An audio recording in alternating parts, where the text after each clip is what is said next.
नमस्कार. मी मोरेश्वर. हाय Maharashtra YouTube news चॅनलमध्ये आपलं स्वागत आहे. बंगाल विधानसभा निवडणुकीच्या निकालाने देशातलं राजकारण ढवळून निघतंय. म्हणजे बंगालचे निकाल धक्कादायक होतेच. त्यानंतर त्याचे जे पडसाद उमटतायत, धक्के प्रतिधक्के जे बसतायत ते भयंकर आहेत. ममता, शरद पवार, उद्धव यांना नव्याने विचार करायला लावणारे हे निकाल आहेत. देशाचं राजकारण, महाराष्ट्राचं राजकारण आता पूर्वीसारखं राहिलेलं नाही. प्रचंड बदल तुम्हाला झालेले दिसतील. आता निवडणुका 2029 मध्ये आहेत. त्यामुळे हे बदल ताबडतोबीने होणार नाहीत. हळूहळू होतील. पण त्याची सुरुवात होताना दिसत आहे. काहीतरी खडखड सुरू आहे. कारण प्रादेशिक पक्ष सध्या संकटात आहेत. स्वतःच्या अस्तित्वाची त्यांनी काळजी केली नाही तर पुढच्या निवडणुकीत हे प्रादेशिक पक्ष संपलेले दिसतील तुम्हाला बहुतेक.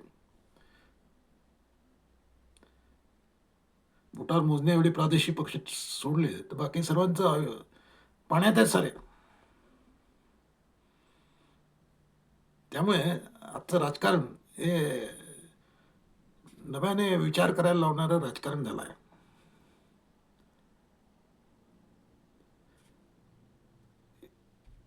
खास करून प्रादेशिक पक्ष संकटात आहेत. त्यांना दुसरं घर पाहावं लागेल.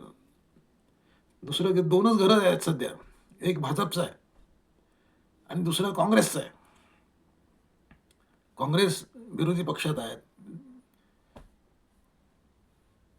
काँग्रेसची परिस्थिती फारशी वाईट नाही, पण विरोधी पक्षामध्ये त्यातल्या त्यात बरं आहे. 100च्या आसपास खासदार आहेत काँग्रेस.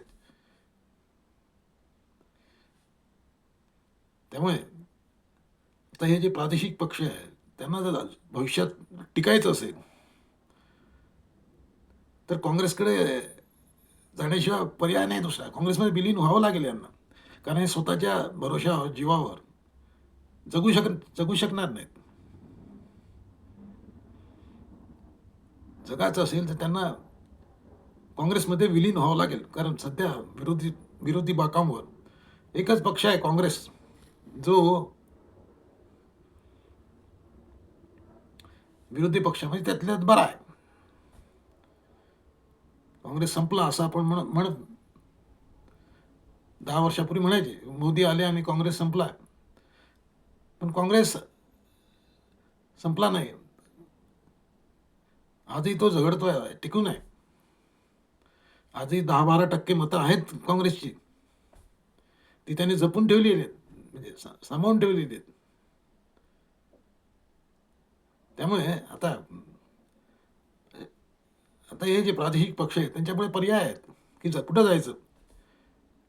भाजपमध्ये गेलं तर भाजप खाऊन टाकेल, गिळून टाकेल अशी भीती आहे.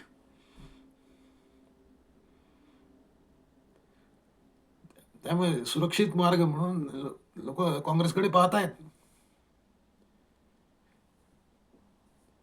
म्हणजे अनेक मोठे नेते या 10 दिवसात काँग्रेसमध्ये जायचा विचार करतायत महाराष्ट्रातले, अशी बातमी आहे. कारण एक लक्षात घ्या, महाराष्ट्रात काँग्रेसमध्ये नेते भरपूर आहेत, परंतु ते आपापल्या मतदारसंघापुरते आहेत, आपापल्या तालुक्यापुरते आहेत. महाराष्ट्राला नेतृत्व देईल असा नेता आज काँग्रेसकडे नाही आहे. ती मोठी उणीव काँग्रेसमध्ये आहे की काँग्रेसमध्ये प्रदेश लेवलचा पूर्ण महाराष्ट्राचं नेतृत्व करेल असा नेता काँग्रेसकडे नाही आहे. एक शरद पवारांनी एकेकाळी राजकारण गाजवलं, पण शरद पवार आता थकले आहेत. शरद पवार थकले आहेत. त्यांची कन्या सुप्रिया सुळे खासदार,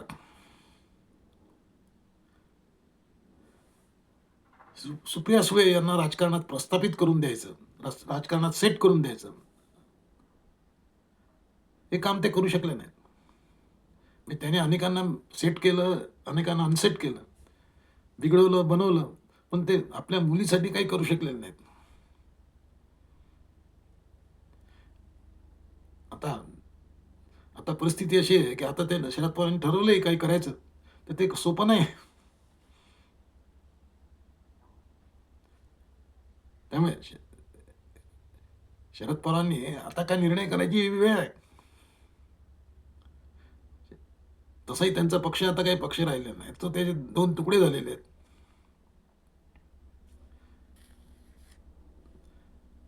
एक सुप्रिया वहिनींनी गेलाय, सुप्रिया वहिनींकडे गेला आहे तो.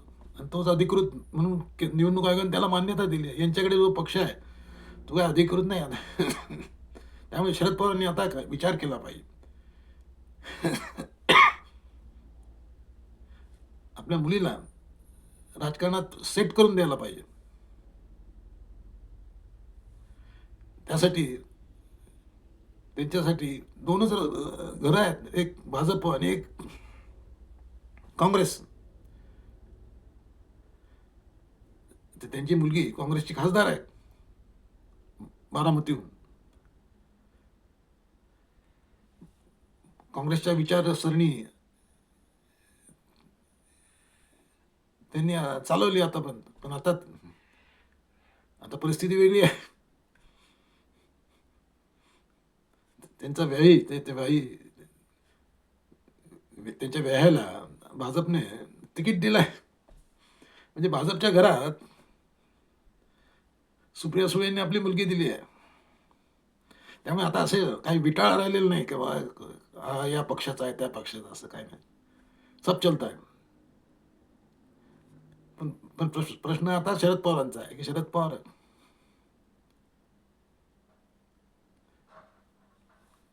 शरद पवारांना विचारसरणीचाच प्रश्न आला तर काँग्रेसमध्ये विलीन करता येईल त्यांचा राष्ट्रवादी.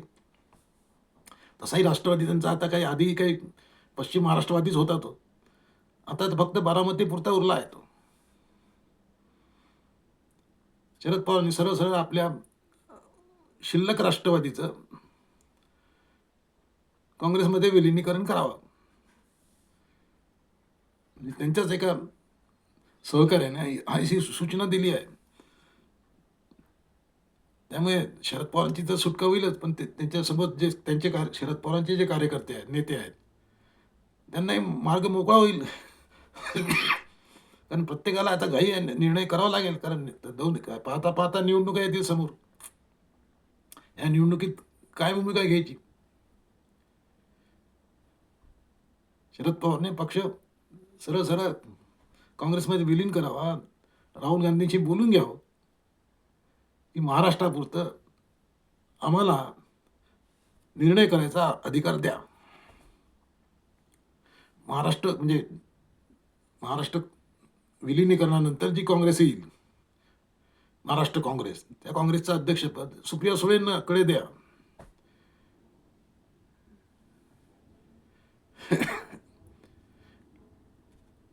पण नंतर पुढे प्रश्न एवढं करूनही प्रश्न सुटेल अशातला भाग नाही.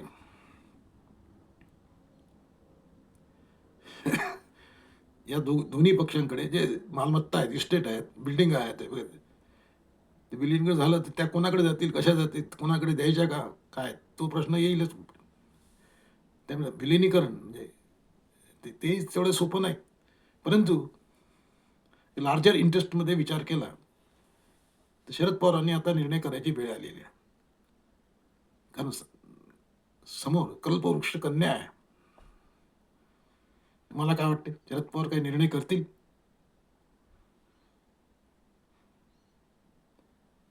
कमेंट करा. नमस्कार.